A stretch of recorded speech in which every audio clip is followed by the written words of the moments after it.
Hi friends, it's Joan at 10 Pentacles Tarot, and I'm here today with a review of the Wildwood Tarot, Wherein Wisdom Resides by Mark Ryan and John Matthews, with illustrations by Will Worthington. Alright, so let's take a look at the box. This is actually a two-piece box, and this is what the top looks like. The side or the spine looks like this. It's published by Sterling Ethos. It says pack contains a 160-page illustrated guidebook and 78 cards. And this side says the same. All right.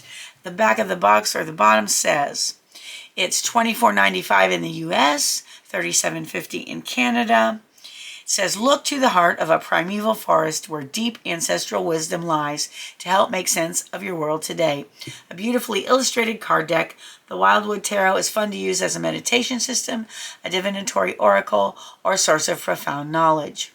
The cards draw inspiration from pre-Celtic mythology, and a belief system steeped in shamanic mysteries.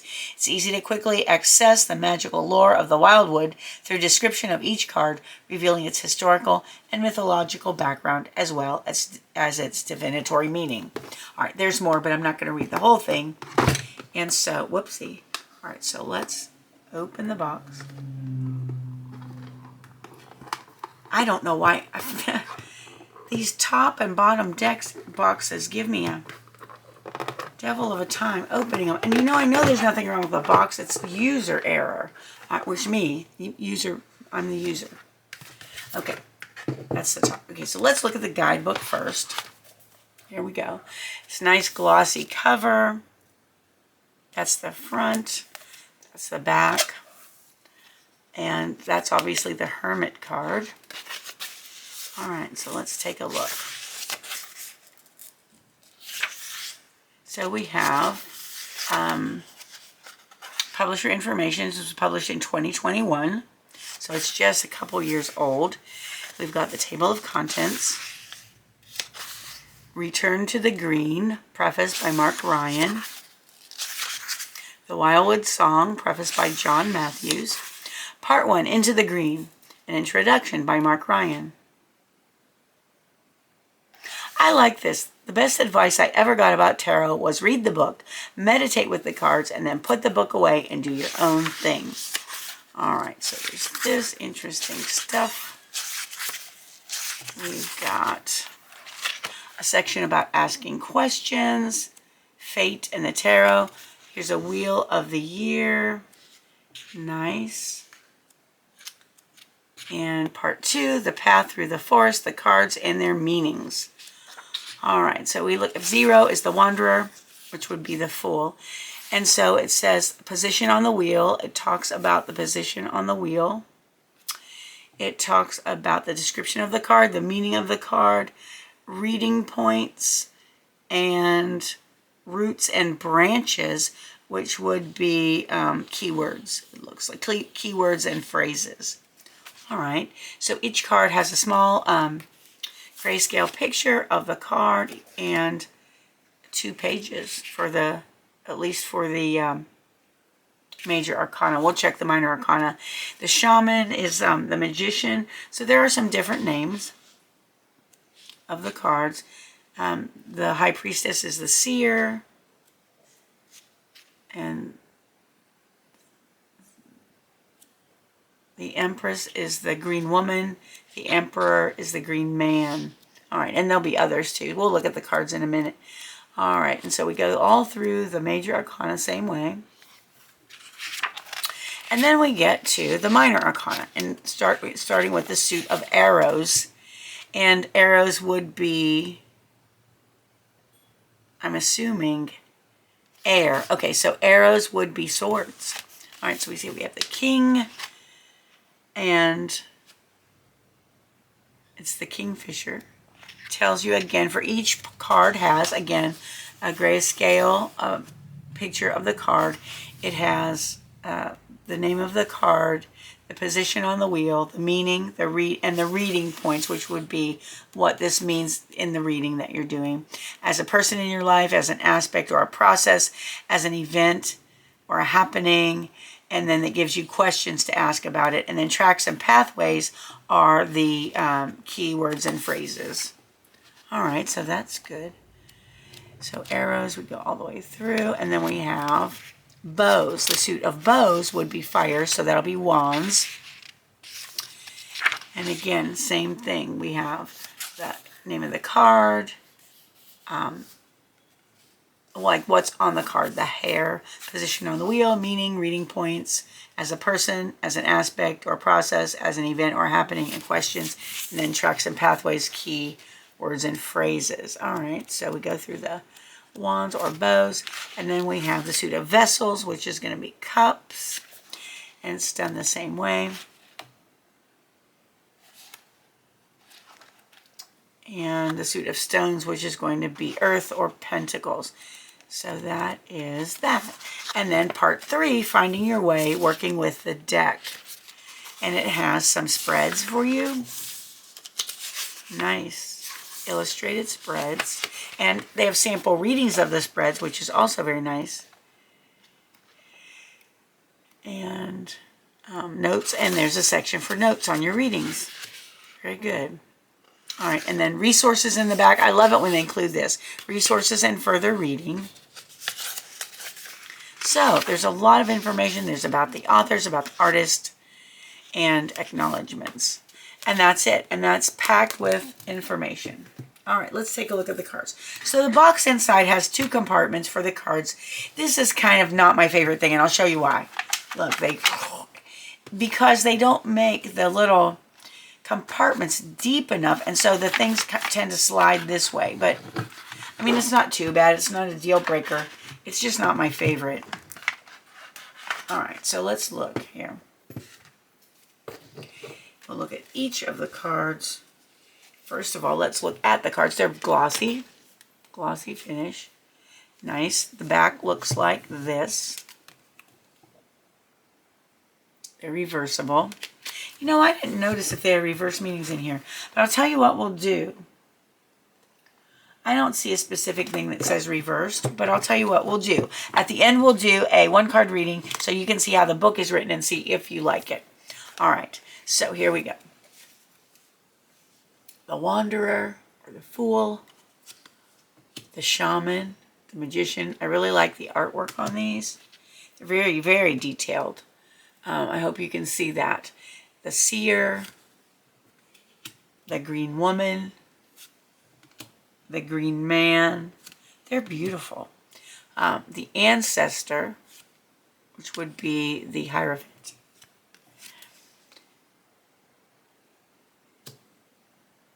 The Forest Lovers, the Archer, the Stag, the Hooded Man, which would be the Hermit, the Wheel, the, oh no, I hope I was showing those okay, the Woodward, the Mirror, the Journey, 13, okay, so that's Death, Balance, Temperance, the Guardian, which is the Devil, the Blasted Oak, the Tower, the Pole Star, the Moon on the Water, the Sun of Life, the Great Bear, the World Tree, and then we have, start with the suit of arrows or swords, the King of Arrows, the Kingfisher, the Queen of Arrows, the Swan, the Knight of Arrows, the Hawk, the Page of Arrows, the Wren, the Ace of Arrows, the Breath of Life, the 2 of Arrows, Injustice, the 3 of Arrows, Jealousy, wow, the 4 of Arrows, Rest, the 5 of Arrows, Frustration, the 6 of Arrows, Transition, and obviously these are based on the Rider-Waite images. The 7 of Arrows, Insecurity, the 8 of Arrows, Struggle, the 9 of Arrows, Dedication, Ten of Arrows, instruction. The King, okay, and then we have the King of Bows, and bows we said was wands. So the King of Bows is the adder. The Queen of Bows is the hare. The Knight of Bows is the fox. And the Page of Bows is the stoat. Then we have the Ace of Bows, spark of life. Two of Bows, decision. Three of Bows, fulfillment. Four of Bows, celebration. Five of Bows, empowerment. Six of Bows, abundance. Seven of Bows, clearance. Eight of Bows, hearthfire. Nine of Bows, respect. 10 of Bows, responsibility. King of, okay, and then that was the bows. So then we have King of Stones, which are, of course, pentacles. So we have the wolf. The Queen of Stones is the bear. The Knight of Stones is the horse. The Page of Stones is the lynx. The Ace of Stones, the foundation of life. Two of Stones, challenge. Three of Stones, creativity. Four of Stones, protection. Five of Stones, endurance. Six of Stones, exploitation. Seven of Stones, healing. Eight of Stones, skill. Nine of Stones, tradition. 10 of Stones, home. Okay, and then we have the Suit of Vessels or cups. King of Vessels is the heron. Queen of Vessels, the salmon. Knight of Vessels, the eel. Page of Vessels, the otter. Ace of Vessels, the waters of life. Two of Vessels, attraction. That's interesting because that would have been the Two of Cups. So see how it relates to the Rider-Waite deck. Three of Vessels, joy. Four of Vessels, boredom. Five of Vessels, ecstasy. Six of Vessels, reunion. Seven of Vessels, mourning. Eight of Vessels, rebirth. Nine of Vessels, generosity. And 10 of Vessels, happiness. All right, so let's see how they shuffle. Now this is a little bit, it looks a little bit of a bigger deck. Nope. Well, it's almost the exact size of my Radiant Rider-Waite Tarot, except it is maybe a quarter of an inch wider. That's all. So this should shuffle the same. So let's see.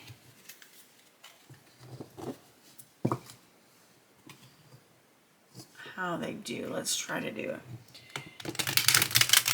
So they're not super flexible at this point, but I've never shuffled them before, so that's probably why.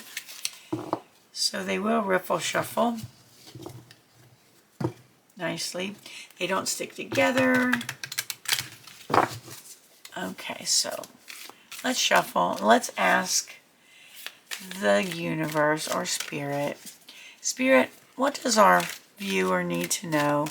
What does our viewer need to think about right now?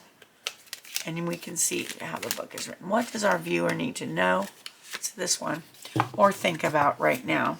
All right, let me set this up for you so you can see it a little bit better.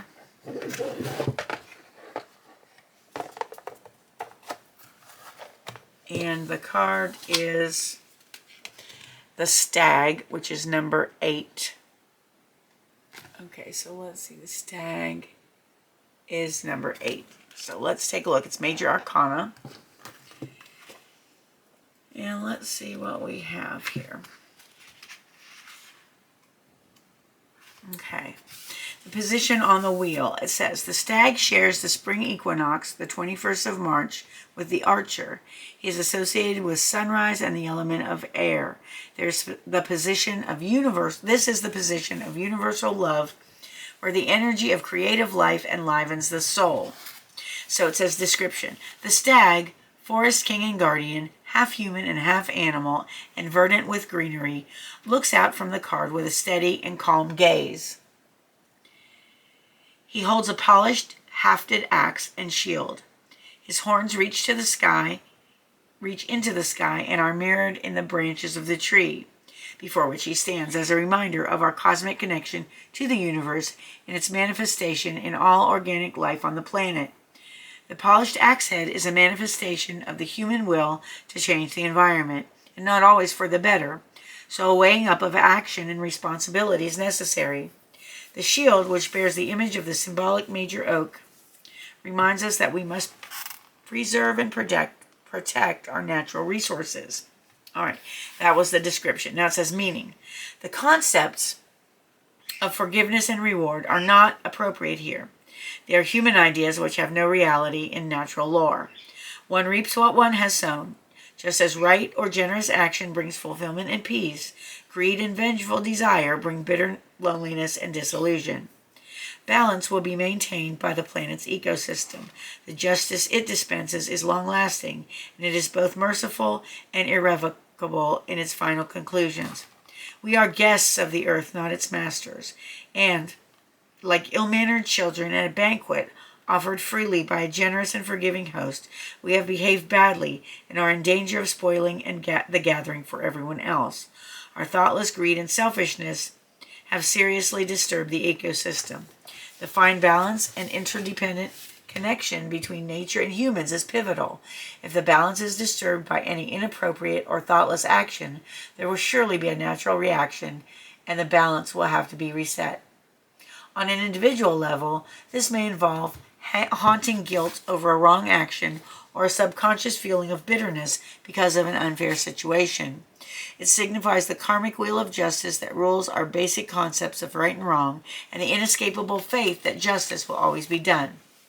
On a global level, it may mean that the thoughtless rape of the rainforest will one day severely affect the weather patterns, and the polluted seas will one day produce poisoned fish that will be inedible. One day in the not-too-distant future, our host, the earth, may have no option but to give notice that the pendulum of justice has swung away from us, and we will no longer be welcome at the banquet.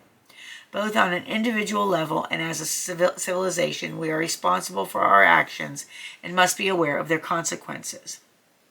All right, so that was the meaning of the card, and then here are the reading points. On a personal level, some kind of adjustment or interaction has taken place. The key word here is responsibility. We must, as individuals, constantly observe the rules and regulations of society, and these can fluctuate as the views and knowledge of civilization change.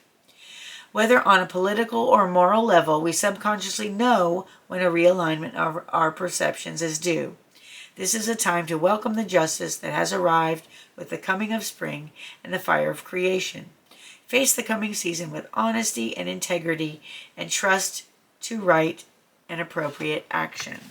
And then at the bottom it says roots and branches, the sovereignty of the land, universal balance, the land and the king are one, divine intervention, universal law, and judgment.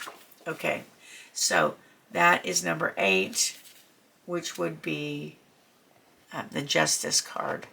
You know, I forgot. Well, anyway, it doesn't matter. So that is your reading. That is my review of the Wildwood Tarot.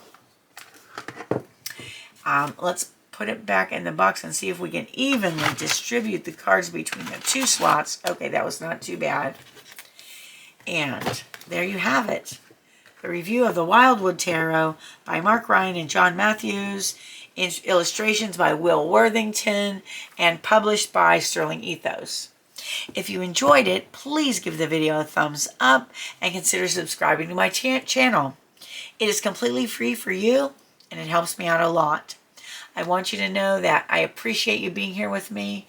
I value you more than you'll ever know. I hope you have a wonderful morning, afternoon, or evening, whatever it is where you are, and I hope to see you again soon. Thanks for watching. Bye-bye.